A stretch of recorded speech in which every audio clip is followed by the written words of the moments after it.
How can these families continue to honor these deaths by keeping the dreams of these children and teachers alive?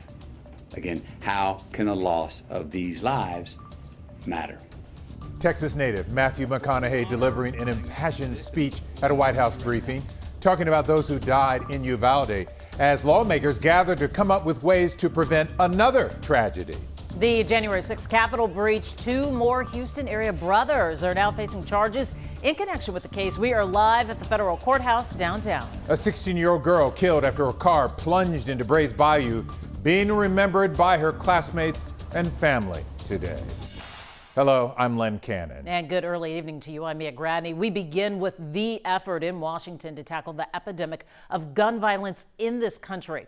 Uvalde native and Oscar award-winning actor Matthew McConaughey making an emotional plea for gun reform today. In a rarely seen move, he spoke at a White House briefing, urging lawmakers on both sides of the aisle to find solutions for the American people. Meanwhile, the man leading Senate negotiations on gun reform, Texas Senator John Cornyn, says they may be close to a deal, but says it will not include any weapons bans or an expansion of background checks.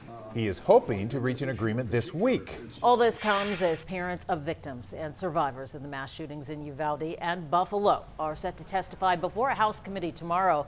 Our Nayeli Ruiz will be in Washington for that hearing. She has been covering this tragic story since just hours after it began, keeping up with the Uvalde families and their fight for change.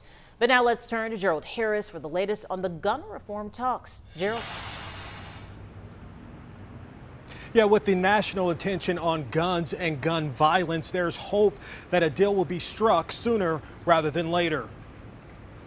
The school shooting in Uvalde is front and center in the United States Congress, with an increased focus on gun violence. Over the last week and a half, I've been talking particularly with Senator Murphy, Senator Tillis, Senator Sinema, but literally with everybody I can reach on the phone or get through text message. Texas Senator John Cornyn, working with a small group of senators, is outlining potential legislation lawmakers could consider in the coming days. To see if there's some package of mental health and safety legislation that addresses some of the factors that might have prevented the recent shootings in Uvalde and elsewhere. Cornyn says mental health and hardening school safety is priority in talks with Democrats. Strengthening mental health, bolstering school security, keeping guns out of the hands of people who are already legally prohibited from having them.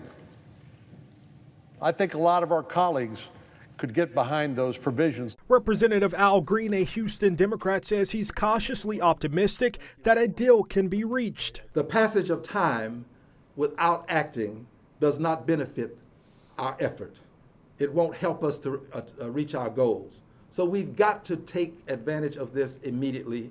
And my hope is that when I get back to Washington, I'll be voting on legislation. The pressure to get something done is intensifying. Just a day before gun violence hearings on Capitol Hill, Uvalde native and actor Matthew McConaughey took his message of responsible gun ownership to the White House. We need background checks. We need to raise the minimum age to purchase an AR-15 rifle to 21. We need a waiting period for those rifles. We need red flag laws and consequences for those who abuse them. However, some of those things you just heard from actor Matthew McConaughey, John Cornyn says is off the table. He says raising the age limit and expansion of background checks are non-starters and would not pass the United States Senate. Back to you. Gerald Harris setting the stage for these important continued discussions. Thank you.